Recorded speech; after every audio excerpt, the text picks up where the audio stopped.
Frontline is a presentation of the Documentary Consortium. Allied forces advanced deeper into occupied Kuwait today, pounding Iraqi Republican Guard positions and even entering Kuwait City. Thousands more Iraqi soldiers surrendered to the Allies. But Saddam Hussein still continues to defend himself, even as his last-ditch efforts to withdraw with honor are rebuffed. He is trying to save the remnants of power and control in the Middle East by every means possible. And here, too, Saddam Hussein will fail. Tonight on Frontline, Saddam Hussein's rise to absolute power. Why has he risked his life and regime by confronting the West? He is wrapping himself in probably the most important thing in Islamic history, to stand up for a cause, to fight, knowing in advance that you might lose. Is he, in fact, a shrewd tactician, gambling on his own political survival? This man is the quintessential survivor. We must remember that. Tonight on Frontline, correspondent Hodding Carter examines the mind of Hussein.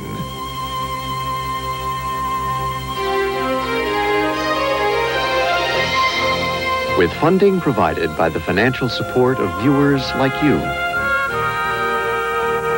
and by the Corporation for Public Broadcasting. This is Frontline.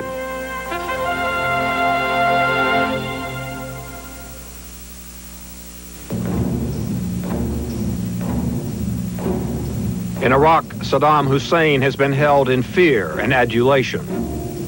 In the West, he's become the very embodiment of evil. Eyewitness accounts of the cruel and senseless suffering endured by the people of Kuwait. Summary executions, routine torture. Hitler revisited. Others see him as a cold and calculating politician. I think there's much more to be said, if one wants to make comparisons, to compare him to someone like Stalin, who he publicly admires, not for Marxist ideology, but really for Stalin's grasp of party organization, for the ruthlessness of the use of force, and for his determination to pursue his goals come what may. Some people who have called him don't know anything about him, don't know anything about the situation. He is a very cold calculator, but he believes very much in using force to impose his will. And a psychiatrist who has analyzed him for the U.S. government agrees that Saddam is not insane. Saddam is not crazy. He has the most dangerous personality configuration, what we call malignant narcissism. Such extreme self-absorption, he has no concern for the pain or suffering of others, a paranoid outlook, no constraint of conscience, and will use whatever aggression is necessary in pursuit of his own messianic drives.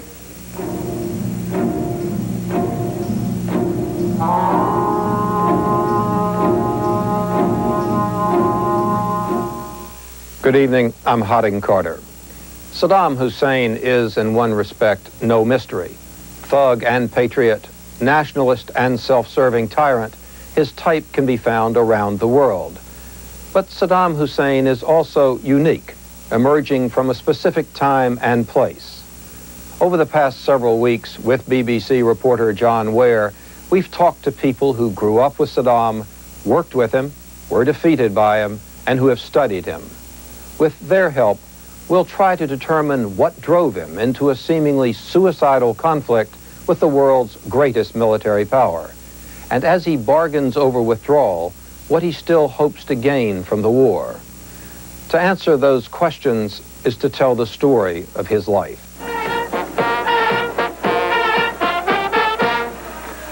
April 28th is Saddam Hussein's birthday. In Iraq, it is a national holiday. While Saddam is feared and hated by many Iraqis, he has also enjoyed a genuine popularity. He has not only created a personality cult, but his control of the country is total. There's no government, there's one person. There's no budget. at all. There's no budget decided by a government. It is one person who decides to pay there or pay there or pay there. So every bit of Iraqi incomes go to Saddam Hussein. And when he do anything, his system say this is a gift from the president. So they make any person feel that even his daily living is a gift from his president. Hafidahullah. God protects him. Because he's giving us food, giving us water, giving us air to breathe, giving us sky to live under. So everything is a gift from that one person. Saddam Hussein's life started in a small village much like this. It's a part of his populist appeal. He's at home, squatting with peasants. His background is hazy, rewritten by official biographers. It is known that he was born in 1937 and left home at an early age. He came to Baghdad when he was 10 years old to live with his uncle and to seek an education. He apparently lived up to the Arabic translation of his name, Saddam, the one who confronts. It's said he arrived in the Iraqi capital with a gun. As a child, Saddam Hussein used to see lots of guns hanging on the walls at his home. In those days, an Iraqi would boast of having a gun or dagger. If you wanted to be seen as a strong man, you had to carry a gun. He saw the gun as a way of showing his strength. At school, the teenage Saddam had his problems with authority. My headmaster told me that he liked to expel Saddam from the school. When Saddam hear about this decision, he came to his headmaster room and threatened him to death. He said, I will kill you if you not withdraw your threat against me to expel me from the school. Saddam's political education as an Iraqi nationalist began with his uncle Kairala, who had been jailed for anti-British activities. He apparently also taught him about hate. Years later, Saddam would have printed and distributed one of his uncle's pamphlets. It was entitled, "Three Things God Should Not Have Created: Persians, Jews, and Flies." The main influence on Saddam's personality, I believe, the hatred against the West, which was in the 50s and 60s because of the creation of Israel, because of prevention of the Arab unity, because of the domination of the British on the whole area. This hatred is still there. Stretch across the map to Iraq. Another danger spot that Britain dealt with before it was too late. He was born into the cauldron of post-colonial rule in a land still controlled by Britain. After World War I, Britain had redrawn the maps of the Middle East, stitching Iraq together from several separate pieces.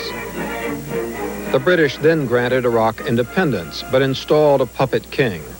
In 1941, they put down a revolt against the monarchy. Iraq remained a prisoner of the West's will.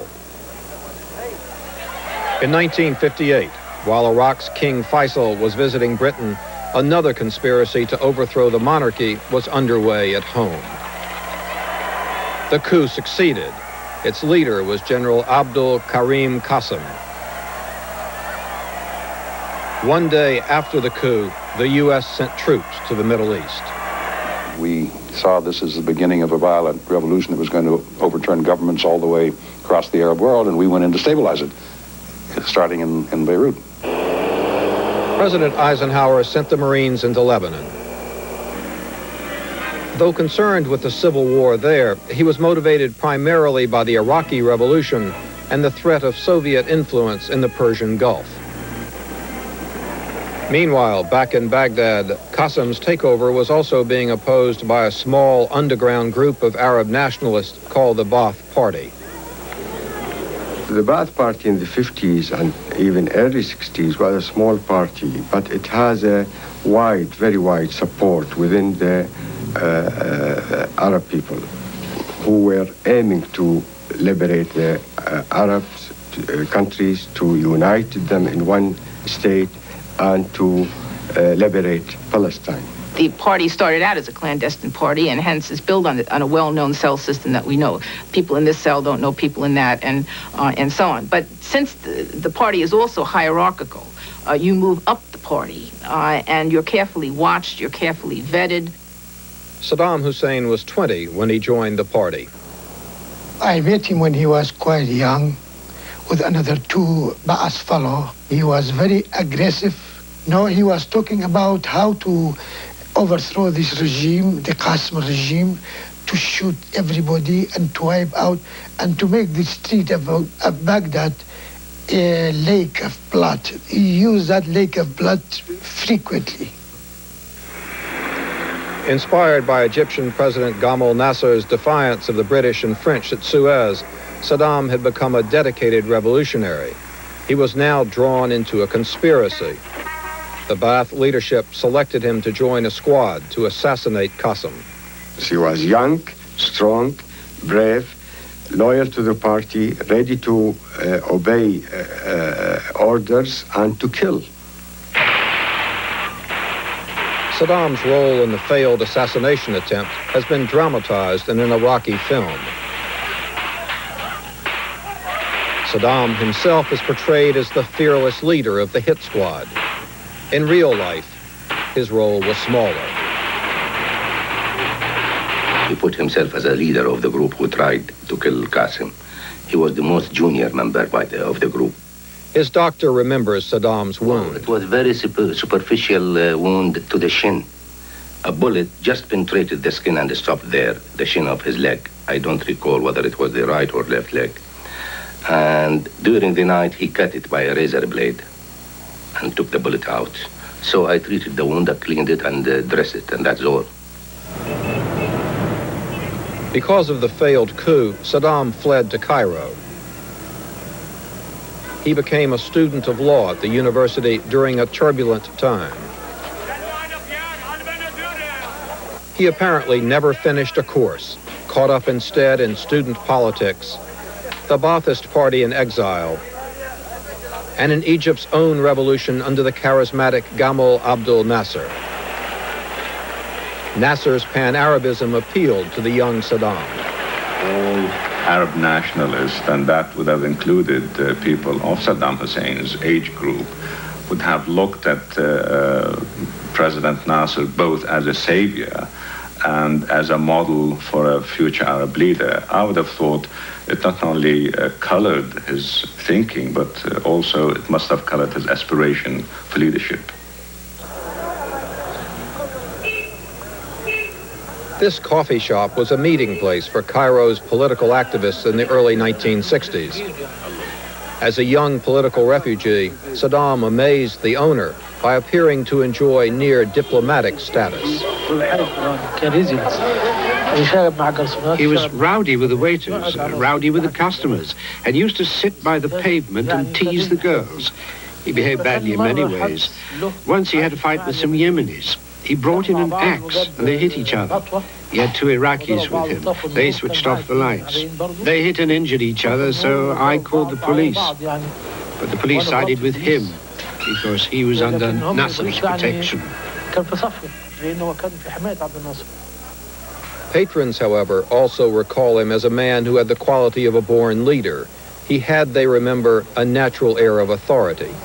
We were in the cafe, and we had some quarrel outside the cafe. When we went, I found a young man who was Saddam Hussein, gave order to these fractions which fight together, and all of them suddenly stopped the quarrel. And it surprised me very much. And when I came back to my seat inside the cafe, I asked my friend about this young man. He told me it's a very important man. He is the representative of Ba'ath Party in Egypt. But in February 1963, events in Baghdad brought Saddam home. Qasim had been assassinated by the Ba'athists. To convince the people on the streets of Qasim's death, the Ba'athists and their military partners displayed Qasim's corpse. on television. But 9 months later, the Baathists themselves were overthrown by the army. They'd fallen prey to doctrinaire splits and divisions between their military and civilian wings. For Saddam, these were important lessons about power and how not to lose it. I think he learned the lessons that it's unwise to share power with other groups. The Baath in '63 had shared power with the military outmaneuvered them, and they were forced out of power. The second lesson he learned from that was to put the military in the barracks, get the military out of political power and put them in barracks, and he's been remarkably successful in doing that for a long period of time. Third, I think he learned from that experience never to allow splits in the leadership. And this, I think, is what we call his paranoia, that he is unduly suspicious of any thoughts even of dissent or opposition, which must be crushed. And he's very good at crushing them. Suspecting Saddam of subversion, the military regime jailed him. There he began to plot the future. He would become a brilliant and sometimes subtle tactician, but his basic tactic was the crudest of all, to restore discipline to the Baath party through selective terror. People who were with him in the prison in 1965 told me that he was keen to read books about Hitler, about Stalin, things like that, which help him to know how he could seize power, how could he manage keeping power in his hand, how he could get rid of his opponent, things like that. In July 1968, the Baathists seized power again, this time under President al-Bakr. The young Saddam had connections. Bakr was Saddam's cousin, and he entrusted his 31-year-old relative with the most important job of all, running the state security apparatus to extinguish dissent both inside and outside the party. The curious thing is that when the Baath Party came to power, its secret organizations remained secret, even though they no longer needed to be. One wonders why the party should remain secret when it's in power. Here we should take into account the psychology of the leader, Saddam. A man who's afraid of society, who doesn't trust his neighbors. These features have left their mark on Iraq since the Baath Party came to power. The state doesn't trust its neighbors. The party organization doesn't trust its members. The government doesn't trust its ministers. All this reflects the psychology of fear and terror in which Saddam has always lived. In 1968, Sami Ali was a journalist in Baghdad. After publishing secret Baath documents, he found himself being interrogated by Saddam Hussein. I felt I am in front of a very powerful person. That is the man who will decide my destiny. He was very serious, and he said, we are different from the former regime. He said, we are going to clean Iraq from all the weak people, or from unwanted people. So we have a message. We have a plan to do it, and we are going to do it. That message was soon delivered to the Iraqi people. The public came in their thousands to Liberation Square to witness the fate of those the Baathists claimed had plotted against them. When we went there were many speakers there. They were speaking about against the Zionism, against the traitors, against the policy of Baath government, what they are going to achieve, what they are going to wipe out all the traitors inside, like those people hanged there. All the traitors will be hanged. You could see the bodies very closely. These were hanged for, by that time, about 4 hours. And you could see, because the neck was broken, it has actually stretched to about 1 foot long. I myself in particular remember I was pushed right against one of the hanged bodies. And I still remember my head hitting one of the shoes of one of the hanged men. Up to that time, people could be critical. They could criticize the government or statements made by Ba'athist officials, including the president at that time and Saddam Hussein as well. I realized that this can no longer continue, and that we have to be careful about what we say. In the early years of the new Ba'athist government, 2,000 political opponents were executed or disappeared at the hands of state security. Even the man Saddam put in charge of the service was executed for plotting against the Ba'athists. Saddam then restructured the security operation. Saddam was very instrumental in developing the security apparatus for the regime and used it not only as a way to provide the regime with intelligence and prevent coup plots, but also to purge the regime one by one of its enemies and of his enemies, so that Saddam was able to build a power base for himself. And it took probably about a year and a half before Saddam really emerged as the #2 man behind Bakr, through a series of systematic purges and consolidation of power. He created 3 separate networks: the Internal State Security Service, the Aman, reorganized with the help of the KGB, military intelligence, or the Estakabrat, to gather military information from abroad and carry out assassinations. And watching over both of them, the Ba'ath Party's own internal intelligence service, the Mukhabarat. This was by far the biggest and most important intelligence service of all. It also kept an eye on the police, the army, and other mass organizations. The idea was that the Mukhabarat should literally penetrate every street. Every member of the party would be responsible for a block of streets. He would have to know who are the people there who are against the Ba'ath Party, who don't like Ba'ath ruling Iraq. This actually set the infrastructure, and I think is the most dangerous way of keeping security, because making neighbors, spying on neighbors, relatives spying on relatives. Long before Saddam became president, he knew he would have to penetrate the family itself to keep control of the revolution. Children were an early target. Young pioneers pay homage to the one they call the Magnificent Warrior. This hero worship by children began in the early 1970s, when Saddam urged them to call him uncle. And in 1977, Uncle Saddam made this appeal to the Iraqi family. Teach them to criticize their mothers and fathers respectfully if they hear them talking about organizational and party secrets. You must place in every corner a son of the revolution with a trustworthy eye and a firm mind that receives its instructions from the responsible center of the revolution. As Saddam's power and influence grew in the 70s, it was clear that he had designs on the presidency itself. But he also knew that his cousin, al-Bakr, had powerful support from the army.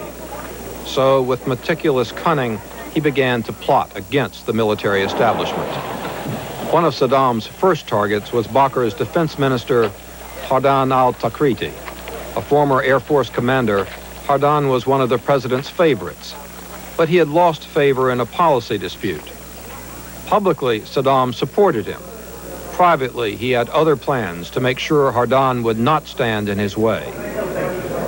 Hardin was ordered to leave the country. He went to the airport. Saddam gave instructions to the airport to stop the airplane so that he can go and say goodbye to Hardin. He went to the airport, he went up the plane, and he kissed him goodbye. So people felt that this man must be innocent. I mean, Saddam has nothing to do with this plot. But only a few weeks later, he arranged an assassination and he killed him in Kuwait. 16 generals were imprisoned or executed. Saddam was at al-Bakr's side, young and clearly ambitious. Why did al-Bakr trust the much younger man?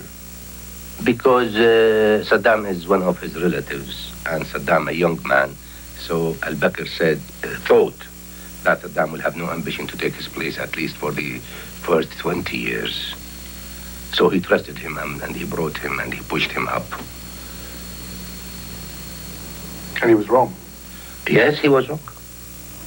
Systematically, Saddam had removed Bakr's closest colleagues. In July 1979, Bakr resigned for reasons, he said, of ill health. Saddam, the new president, 42 years old, would trust no one but himself. Saddam has said, I can judge a conspirator against me from his looks. And a look is enough for me to know he's a conspirator. And when he believes somebody is a conspirator, I think he deals with him before the would-be conspirator would move against Saddam. He is able to read between the lines and also to read people's eyes. Anyone who goes to see him discovers that the first thing the president does is look them in the eyes. He does rely heavily on his sixth sense, on his instinct of just knowing when something is fishy. Those around him could never rest easily, not knowing what the president was thinking or what plots he suspected. They would soon find out. His first major purge took place in 1979 at a special meeting of the Ba'ath Party leadership. Saddam Hussein insisted it be videotaped. What follows is a numbing spectacle of terror. The business of the meeting is very grave. The delegates await anxiously as Saddam prepares to speak. He claims that this time his failed sixth sense has failed him.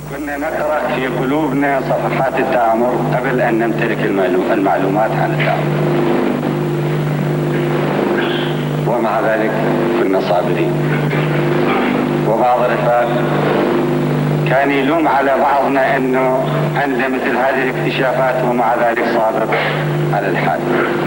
A senior Ba'ath Party official then rises to confess the existence of a major plot. Then people start to call for a wider purge. Ali Hassan al-Majid, for example, who's his cousin, and who was the governor of Kurdistan responsible for the severe repression of the Kurds and was also initially in charge of the occupation of Kuwait. He says to him, what you have done in the past was good, what you will do in the future is good, but there's this one small point. You have been too gentle, too merciful. Saddam says, yes, that's true. People have criticized. It's bizarre. People have criticized me for that. He says, but this time I'll show no mercy. Half an hour into the proceedings, and the first conspirator is plucked from the audience and led away to certain execution. Saddam, meanwhile, is looking relaxed, drawing on a cigar. But when he begins to speak, his tone becomes severe.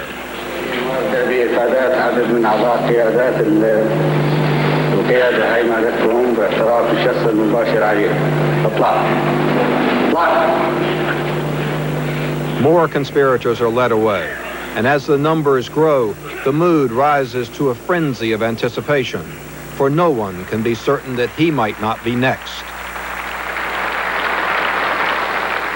If you can imagine what it was like to be sitting there, am I about to be executed?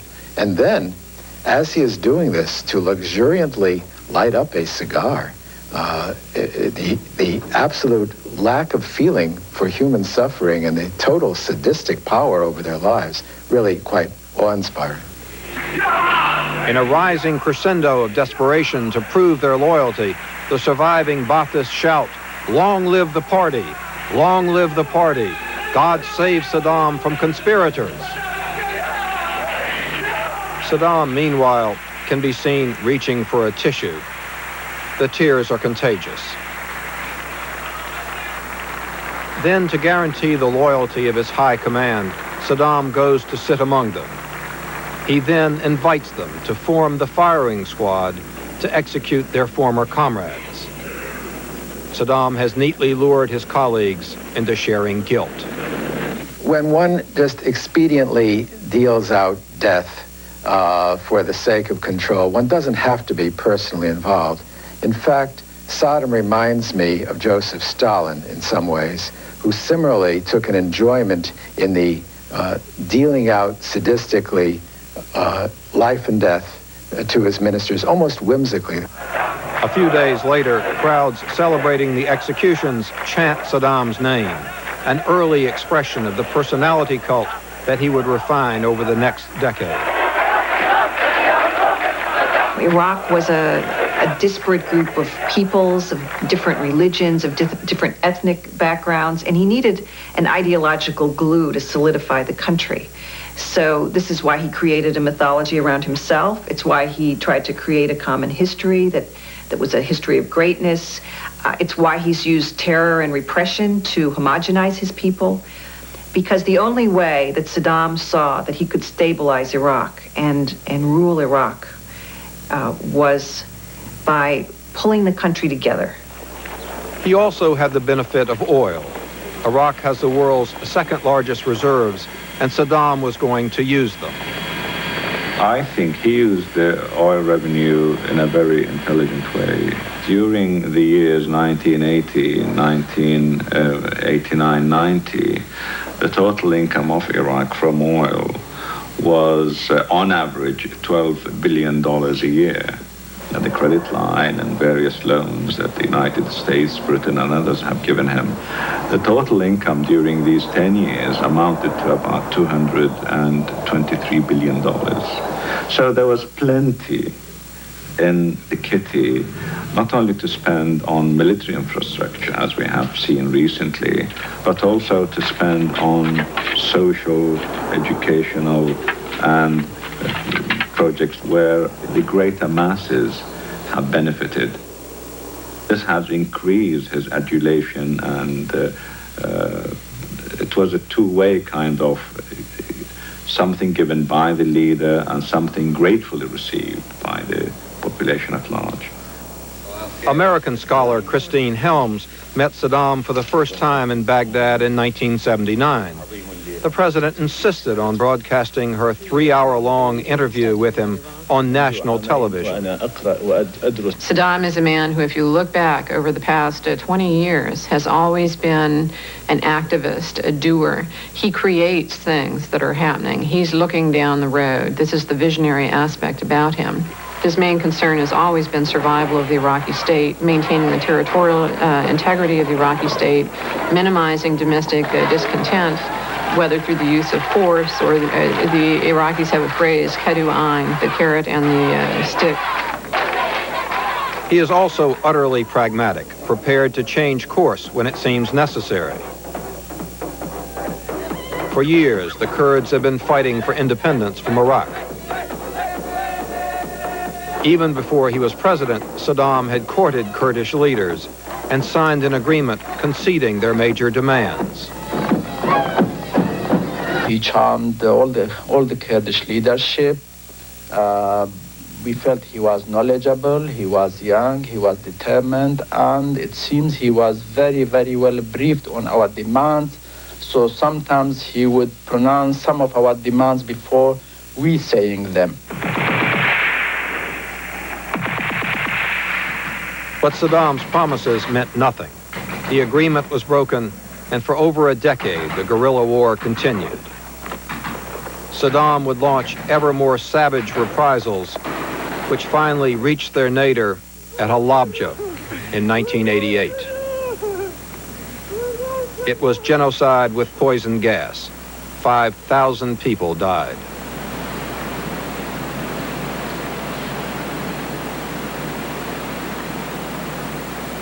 He is more willing to push things to extreme. He's more willing to make the means suit the end to get his way than other people. When he has an adversary, he will raise the stakes so high that the adversary backs down. He will push things to the bitter end, and he certainly is a stubborn, extraordinarily persistent man. He is also vainglorious. After the Iran-Iraq War, he built a memorial arch in Baghdad called the Victory Swords. What Saddam did is he had casts done of his arms and hands, and he had huge forearms cast in a foundry in Britain that had to be trucked back to Iraq in pieces. So out of the ground in Baghdad are these two extraordinary forearms holding on to swords. Pouring out of nets that are sort of attached to these arms are thousands and thousands of Iranian helmets. I mean, actual helmets that were taken from the bodies of dead Iranians. Helmets blown up by shrapnel, helmets with bullet holes in them. And to me, this says something about Saddam and something about his regime.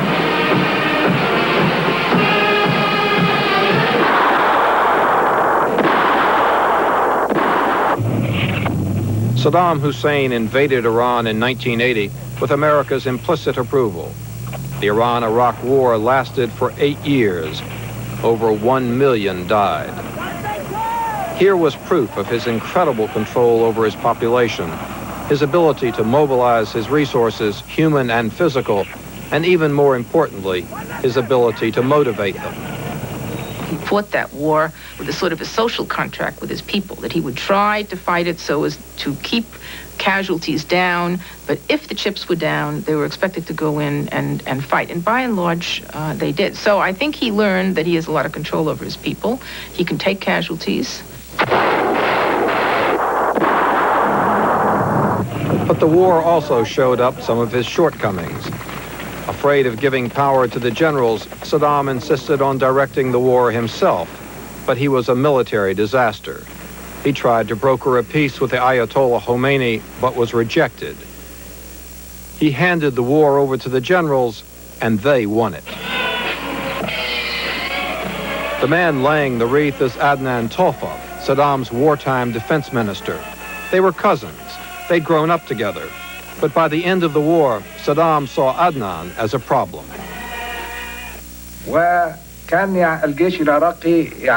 Adnan was considered by the army as the real hero of that war, and Saddam felt that his growing reputation and his ability could make him a rival for the leadership. I think that Saddam saw Adnan's popularity as a threat to him personally. There were rumors Adnan would be dismissed. Instead, in April 1989, a convenient helicopter crash solved the problem.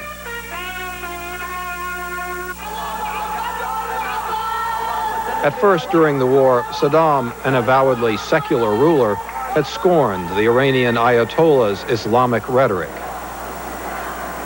But as the war dragged on, Saddam grew anxious that Iranian fundamentalism might undermine his own people's loyalty.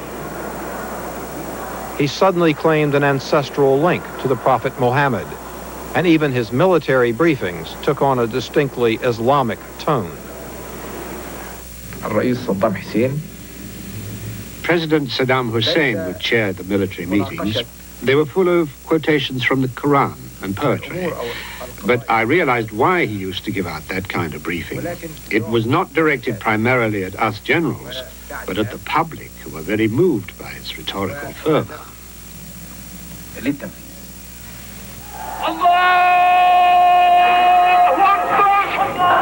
Saddam also used history and myth. This film about the Arab hero Saladin reaches back to the 7th century, before the Islamic divisions, when Arabs united to defeat Persia. Saddam identified with Saladin, who was from his ancestral village Takrit.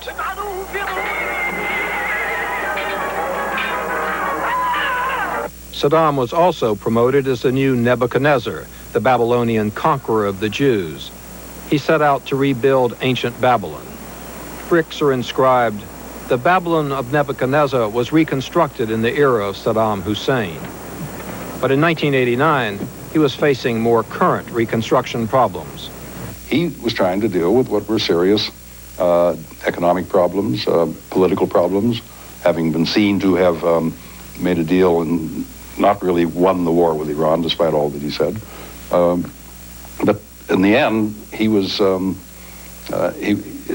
bottom, his problems were how was he going to rebuild his economy, repay his short-term commercial debts to Europe, keep up his creditworthiness in order to develop his infrastructure, his civilian economy. But the civilian economy took second place to the military. Despite an $80 billion debt, Saddam kept adding to the military machine. He was more concerned about the world outside, and particularly his longtime sponsor, the Soviet Union. Given the changes in Eastern Europe, given the changes in the East-West relationship, the Soviet Union, his mounting economic problems, the fear of Israel's preponderance. And at that time, the Israelis were talking about the need to contain Iraq. So there were many real reasons for concern for him, in addition to his sense of being besieged and giving his own paranoia to begin with. Years of surviving in the paranoid world of his own politics only added to his certainty that others were planning a conspiracy against him. It runs something like this, that Iraq is the only strong Arab country, or the strongest Arab country, and a group of outsiders are trying to weaken it. Israel is always at the head of this, the United States, and assorted local allies. Earlier on it was Iran, now it's Kuwait and Saudi Arabia. They're trying to weaken Iraq by various means. The United States, for example, is trying to weaken them by economically, not giving them credits, by squeezing them in terms of technology. It may seem bizarre to us, but gradually I think that this particular theory has gotten quite a grip on Saddam's mind. Let's not forget that 2 years ago, 3 years ago, he was being cheered by people in the West. This is the man who was supported by American credit, intelligence information, dual-use, quote-unquote, material. He was provided with technical support from the Germans, the French and the Soviets and the Chinese provided him with weapons, and he was given a great deal of money from the Saudis and the Kuwaitis. Now he believed they all wanted to bring him down. And so at an Arab League meeting in early 1990, he demanded debt relief, higher oil prices, and land concessions from Saudi Arabia and Kuwait. Iraq's argument with Kuwait over oil and land was an old one. In 1961, President Qasem had threatened to seize Kuwaiti oil fields. The British had sent in the troops. Now, perhaps, Saddam would do what Qasem had failed to do. In 1990, Hussein felt the U.S. had forced Kuwait to overproduce oil in order to lower world prices and thus to strangle Iraq. I think he came to believe, I know he came to believe because they've said it in their official documents, that Kuwait was overproducing oil, not in its own interest, but because it was goaded into that by the United States in an effort to weaken Iraq. And that's what he means when he says that was tantamount to war. In fact, in April, a group of U.S. senators visited Hussein in an attempt to convince him the U.S. wanted to strengthen ties with Iraq. Senator Alan Simpson remembers Saddam's state of mind.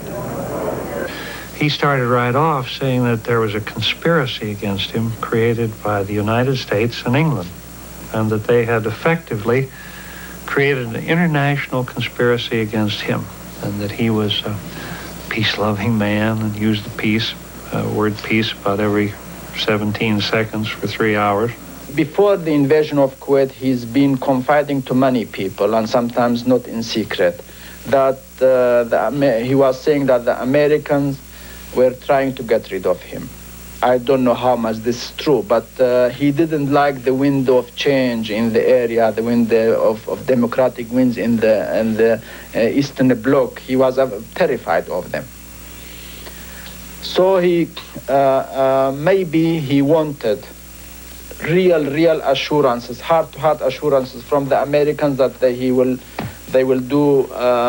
not do anything to weaken him or destabilize him.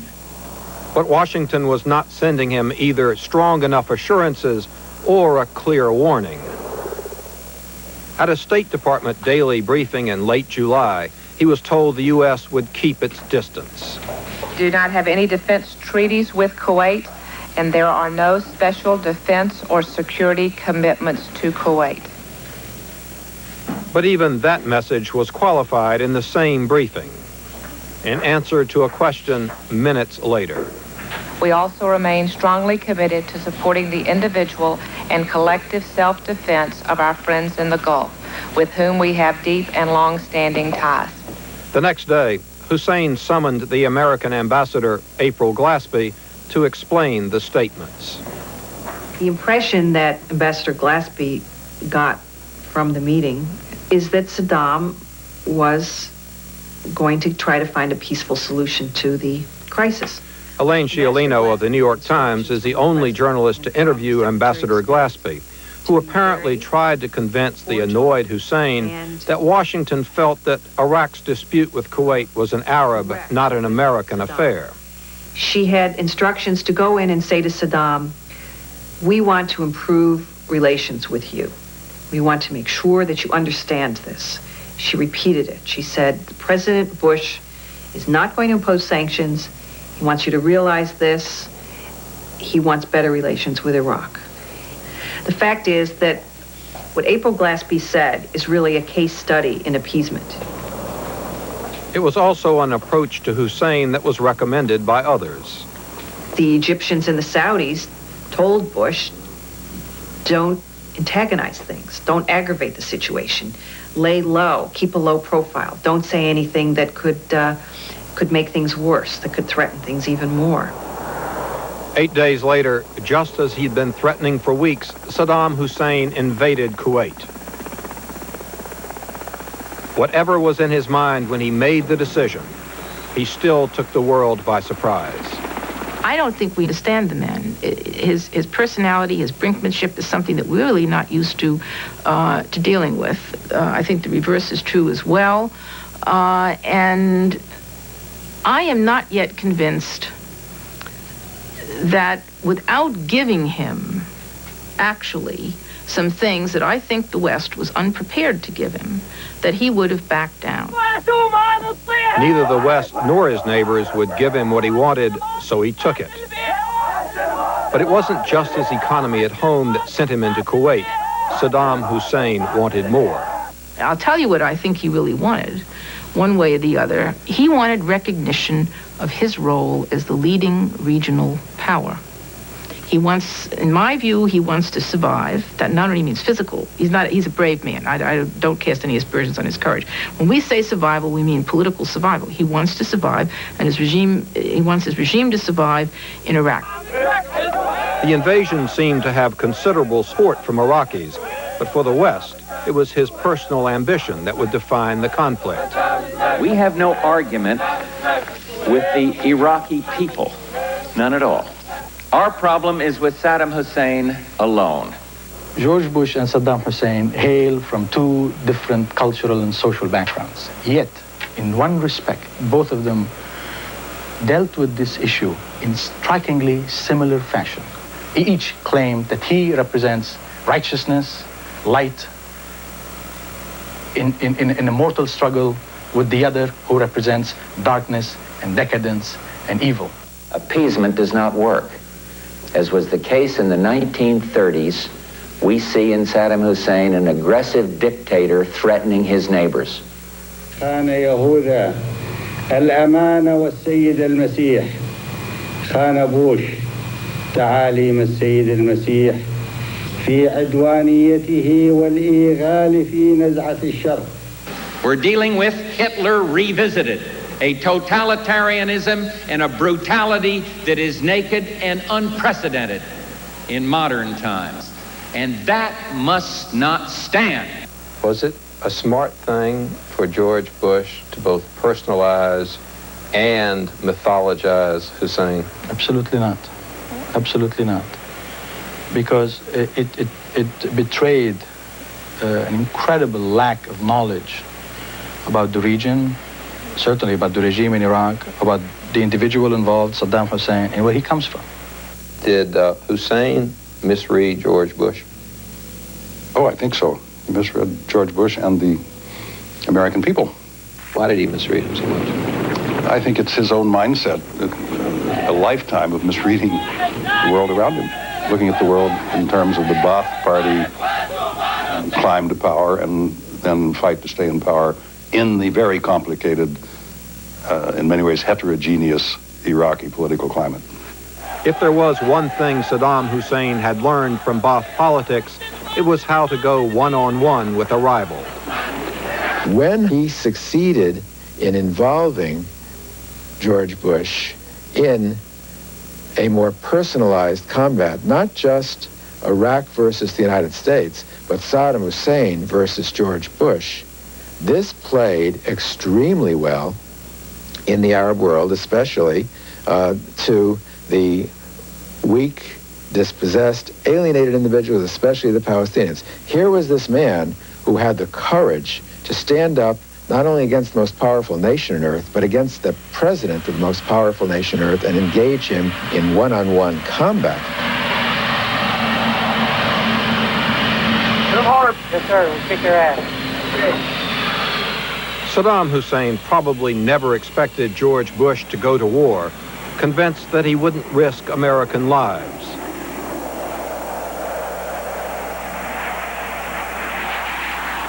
But he also had few illusions about the firepower he was facing.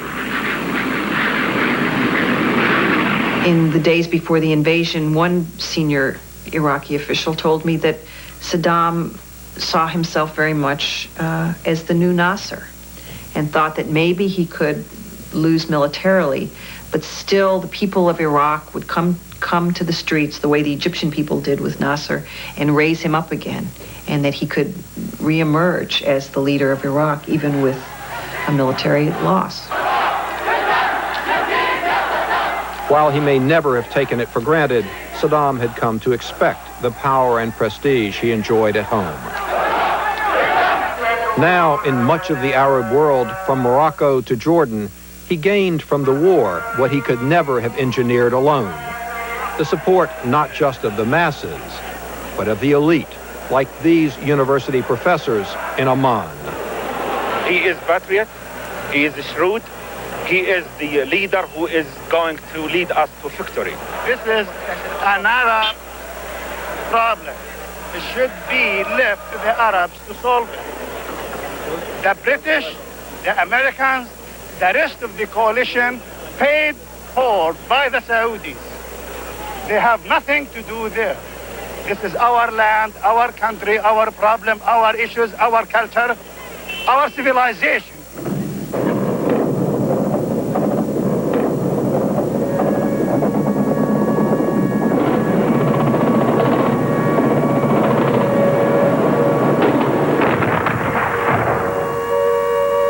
For Arabs, to bomb Baghdad is to strike at the heart of Arab culture.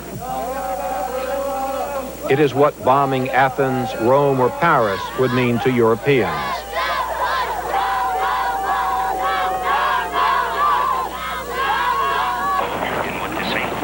Iraqi TV showed Saddam Hussein in his bunker with his generals. Was he, as the West hoped, beaten, unable to respond? Or was he waiting with something else in mind? Unlike some other leaders who, once they make a decision, will pursue it to the end, on a number of crucial occasions, when Saddam has miscalculated and the decision he has made has proven counterproductive, he has been able to reverse himself. Now, he doesn't view this as an error in decision-making. He views this as adaptively responding to a dynamic situation. After months of defiance, he began to maneuver. In the name of the Revolutionary Command Council, spreading the responsibility, he offered to withdraw from Kuwait on condition that the Israelis leave the West Bank. His announcement was greeted with celebration in the streets of Baghdad.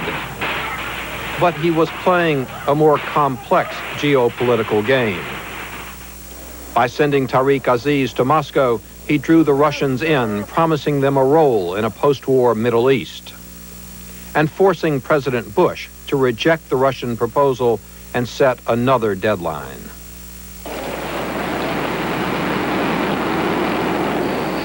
Throughout the long confrontation, Saddam Hussein's decisions have consistently surprised his enemies. Now, instead of fighting the mother of battles, he is relinquishing Kuwait while claiming victory at home. He's already emerging as a hero in the Arab world for having withstood an air campaign, having lobbed missiles in Egypt. He's really deriving a great deal of psychic benefit from this as a hero. So I guess the question we have to ask ourselves, if he has enough psychic, if he's left with a lot of psychic benefits, even if he hasn't got an army, he hasn't got an economy, if he's stirred this dignity and pride, it's possible that the Iraqis might let him survive and the Arab world might let him survive. This man is the quintessential survivor. We must remember that. And I think it is quite possible for him to be highly creative and innovative in his struggle to survive and survive with honor. It isn't just a matter of surviving and breathing. He needs more than vital signs. He needs to survive with his reputation not only intact, but magnified. Saddam Hussein surviving the war, coming out alive with honor and control intact, has been described as the nightmare scenario. Kuwait will be liberated and Iraq devastated. But if Saddam survives, he may actually retain the one thing that ever really mattered to him: power for its own sake.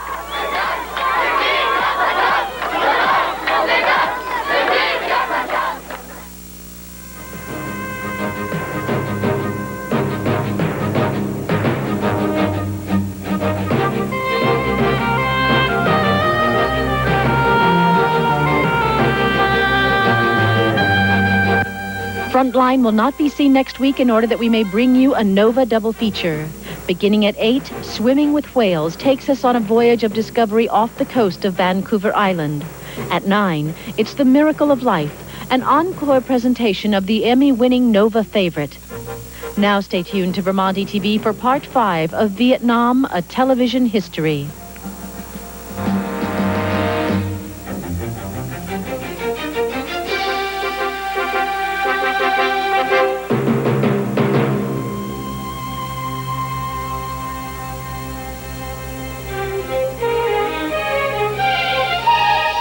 Funding for Frontline is provided by the financial support of viewers like you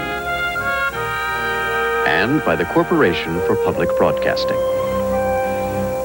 Frontline is produced for the Documentary Consortium by WGBH Boston, which is solely responsible for its content.